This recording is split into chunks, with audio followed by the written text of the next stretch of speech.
ارض فلسطین خون سے رنگین، جس اسپتال میں بچے خوشی سے کھیل رہے تھے، اسرائیلی بمباری کے بعد وہاں وحشت ناچنے لگی۔ ایک ہی حملے میں اسپتال کو قبرستان میں بدل دیا۔ 500 شہید ہونے والوں میں بڑی تعداد بچوں اور خواتین کی تھی۔ اسرائیلی حملوں میں شہدا کی تعداد 3800 سے تجاوز کر گئی۔ چٹانوں جیسا حوصلہ، تربیت اور ہمت کی اعلیٰ مثال۔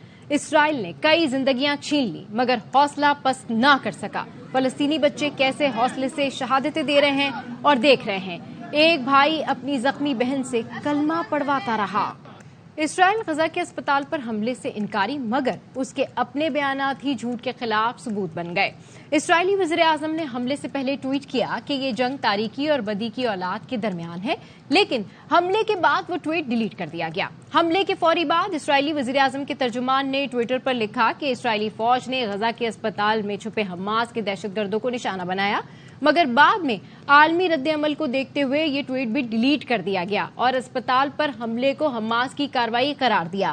حماس کا کہنا ہے اسرائیلی فوج نے جان بوجھ کر اسپتال کو نشانہ بنایا، جس کے شواہد میزائل کے ٹکڑے، عینی شاہدین اور ویڈیوز موجود ہیں جنہیں جلد جاری کیا جائے گا۔ فلسطینی عوام پر مظالم کی مذمت کرتے ہیں۔ پاکستان فلسطینی عوام کے ساتھ کھڑا ہے۔ فلسطینی عوام آج بھی اکیلے نہیں اور کل بھی اکیلے نہیں ہوں گے۔ حکومت سے مطالبہ ہے فلسطین کے لیے آواز اٹھائیں۔ پاکستان ہے تب تک فلسطین کے عوام اکیلے نہیں ہو سکتے۔ عوام شہید ذوالفقار علی بھٹو ایک عامر کا قید میں تھا تو وہ فلسطین کا لیڈر تھا۔ یاسر عرفات جس نے مکہ میں ضیاء الحق سے وعدہ لیا تھا کہ وہ قائد عوام کو پھانسی نہیں دے گا، افسوس وہ جھوٹا آدمی اس وعدہ سے بھی مکر گیا اور شہید ذوالفقار علی بھٹو کو پھانسی دیا۔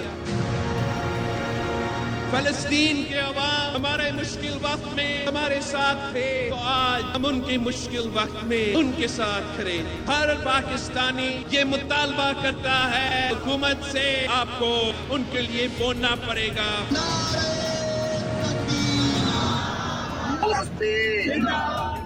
OIC نے غزہ میں اسپتال پر حملہ شرمناک قرار دے دیا۔ سیکرٹری جنرل OIC حسین ابراہیم طاہا کہتے ہیں عالمی برادری جنگ بندی کے لیے آگے بڑھے۔ اسلامی تعاون تنظیم مسئلہ فلسطین کا فوری حل چاہتی ہے۔ اسرائیل عالمی قوانین کی خلاف ورزی کر رہا ہے۔ اسرائیلی فورسز نے نہتے فلسطینی عوام پر حملہ کیا۔ امت مسلمہ فلسطینی بھائیوں کے ساتھ کھڑی ہے۔ اسرائیلی جارحیت کے خلاف OIC ایگزیکٹو کمیٹی کے ہنگامی اجلاس میں پاکستان کے نگراں وزیر خارجہ جلیل عباس جیلانی کی شرکت، سعودی عرب، قطر، ترکیہ، ایران اور دیگر ممالک کے نمائندے بھی شریک ہوئے۔ پاکستانی وزیر خارجہ نے کہا کہ عالمی برادری اسرائیل کو اس کے جرائم کا جواب دہ ٹھہرائے۔ خبریں اور بھی ہیں لیکن شامل کریں گے اس بریک کے بعد۔ ہمارے ساتھ رہیے۔ Welcome back. بلاول کا پارا ہائی، نام لیے بغیر نواز شریف پر چڑھائی۔ چیئرمین پیپلز پارٹی کہتے ہیں ایک شخص کی واپسی کے لیے الیکشن روکا گیا۔ انتخابات میں تاخیر ووٹ کی عزت نہیں، بے عزتی ہے۔ کراچی میں جلسے سے خطاب کرتے ہوئے کہا 16 ماہ کی حکومت میں ایک چیز سامنے آئی، ملک کو لندن سے نہیں چلایا جا سکتا۔ ملک کو چلانا ہے تو عوام کے درمیان آنا پڑے گا۔ امید ہے ریاستی انتظامات کے بعد استقبال بھی بڑا ہوگا اور الیکشن کی تاریخ بھی آئے گی۔ آپ اپنی تیاری پکڑیں، پاکستان پیپلز پارٹی الیکشن کے لیے تیار ہے۔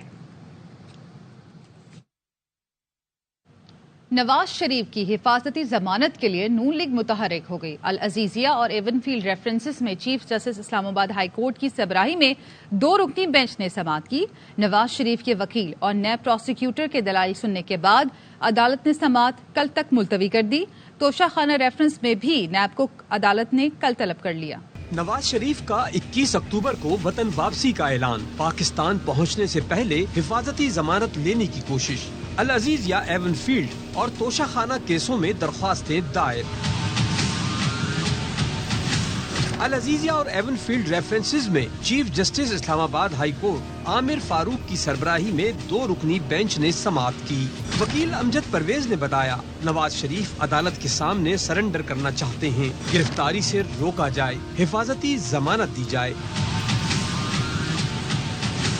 نیب پراسیکیوٹر نے کہا نواز شریف واپس آنا چاہتے ہیں تو ہمیں کوئی اعتراض نہیں، جس پر جسٹس میاں گل حسن اورنگزیب نے کہا آپ کو یہی ہدایات ہیں تو اپیلوں کی پیروی کیوں کر رہے ہیں؟ آپ کو حفاظتی ضمانت دینے پر اعتراض نہیں، کل کو آپ کہیں گے فیصلہ ہی کالعدم قرار دے دے۔ عدالت نے تحریری حکم میں نیب کو کل کے لیے نوٹس جاری کر دیا۔ توشہ خانہ ریفرنس میں بھی نیب کو کل کے لیے نوٹس جاری کر دیا گیا۔ توشہ خانہ ریفرنس میں نواز شریف کی ضمانت کا فیصلہ بھی کل ہوگا۔ غیر قانونی تارکین وطن کو 1 نومبر کی ڈیڈ لائن دی ہے، ڈیڈ لائن کے بعد واپس بھیجیں گے۔ نگراں وزیر اطلاعات بلوچستان جان اچکزئی کی پریس کانفرنس، کہا بلوچستان سے 1000 غیر قانونی تارکین وطن چمن سے واپس جا چکے۔ غیر قانونی غیر ملکیوں کو پاکستان چھوڑنے کی 1 نومبر کی ڈیڈ لائن دی گئی ہے۔ کسی ویزا اور مستند دستاویزات رکھنے والوں کو کچھ نہیں کہا جائے گا۔ ویزا یا افغان کارڈ ہولڈر مقررہ میعاد تک رہ سکتے ہیں۔ اب تک تقریباً چمن کے راستے 1000 فیملیز والنٹیئرلی جا چکے ہیں۔ روزانہ کی بنیاد پہ تقریباً 250 فیملیز جا رہے ہیں۔ ہم نے 40 سال تک انلیگل امیگرینٹس جن کی ٹوٹل تعداد 1.3 ملین ہے ان کی مہمان نوازی کی ہے۔ اب ہمارے لیے فزیکل مشکلات ہیں۔ ایڈورڈز کالج پشاور کے طالب علم حسن طارق کو قتل کرنے والا افغان قاتل پکڑا گیا۔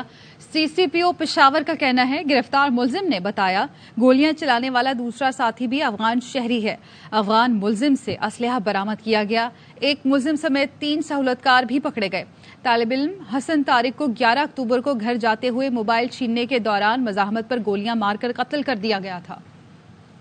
اس کا ایک بچہ تھا حسان جو کالج سے واپس آ رہا تھا اس رکشے میں، تو موٹر سائیکل سواروں نے اس کو روکا اور ان سے موبائل لینے کی کوشش کی اور اس ریزسٹنس میں فائر سے ان کی شہادت ہوئی۔ سی سی ٹی وی فوٹیج کو امپروو کیا، فائنلی جو 2 موٹر سائیکل سوار تھے ان کو آئیڈینٹیفائی کیا اور اس کو ایک ملزم جو شاہ سوار ہے اس کو گرفتار کیا۔ پچھلے 1 سال سے سنیچنگ کا کام کر رہا ہے اور وہ بیسیکلی افغانی ہے۔ دوسرا ساتھی بھی ہمارے اس پہ ہے، اس کی پوری تفصیل ہمارے پاس آ چکی ہے اور انشاءاللہ soon he will also be behind the bars. Karachi کے علاقے گلستان جوہر میں مبینہ ڈکیتی مزاحمت پر ملزمان نے فائرنگ کر کے نوجوان کو قتل کر دیا۔ مقتول کی شناخت 7 کے نام سے ہوئی۔ مزید تفصیلات جانتے ہیں ہمارے نمائندے سلمان لودھی سے۔ جی اپڈیٹ کیجیے۔ شارع فیصل پر یہ فائرنگ کا واقعہ پیش آیا ہے۔ نوجوان موٹر سائیکل پر اپنے ماموں کے ساتھ جا رہا تھا، صرف موبائل فون نہ دینے پر اس کو فائرنگ کر کے قتل کیا گیا۔ پولیس کہتی ہے مسلح ملزمان نے شہری سے زبردستی موبائل فون چھینا اور پھر وہ موٹر سائیکل چھیننے کی کوشش کر رہے تھے۔ اس دوران نوجوان نے مزاحمت کی اور اس کو فائرنگ کر کے قتل کر دیا۔ ریسکیو کام کے مطابق رواں سال 108 شہری اسٹریٹ کرائم کی وارداتوں کے دوران قتل ہو چکے ہیں۔ پولیس موقع پر پہنچ گئی اور وقوع سے 1 ٹیز بور کا خول تحویل میں لے لیا ہے۔ ٹھیک ہے، اپڈیٹ کرنے کے لیے شکریہ۔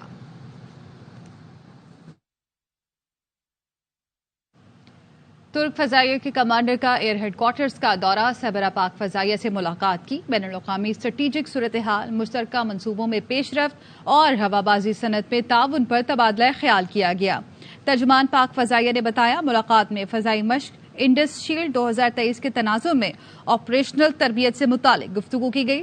2 طرفہ تعاون، ڈرونز اور جدید عسکری آلات کی مشترکہ پیداوار میں تعاون پر بھی اتفاق کیا گیا۔ سربراہ پاک فضائیہ نے کہا دونوں ملکوں میں مذہبی تاریخی روابط بے مثال اسٹریٹجک شراکت داری کا مظہر ہیں۔ پاک فضائیہ کے پائلٹس ترکیہ کو بنیادی ٹیکنیکل تربیت فراہمی میں کردار ادا کریں گے۔ ترک فضائیہ کے کمانڈر نے پاک فضائیہ کی پیشہ ورانہ مہارت کی تعریف اور ہوابازی کی صنعت میں پاک فضائیہ کی بڑھتی خود انحصاری کا اعتراف کیا۔ جنرل ضیاء کمال نے national aerospace science and technology park میں دلچسپی کا اظہار کیا۔ اور شامل کریں گے sports news. Gwadar off road rally کا باقاعدہ آغاز ہو گیا۔ پہلے مرحلے میں 80 نوجوان بائکرز کے درمیان صحرائی ٹریک پر مقابلہ ہوگا۔ گوادر سے اللہ بخش بلوچ کی یہ رپورٹ دیکھیے۔ انتظار کے بعد گوادر آف روڈ ریلی کی رونقیں ایک بار پھر جگمگانے لگ گئے۔ ریس کا افتتاح ٹریک پر جھنڈے لہرا کر چیئرمین گوادر پورٹ پسند خان کلیدی نے کر دیا۔ فرسٹ ہمارا ریس آج ہو رہا ہے وہ اسٹریٹ بائک ریس ہے۔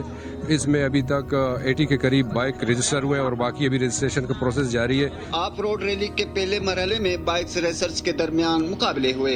کوشش ہے کہ انشاءاللہ اس ریلی میں ہم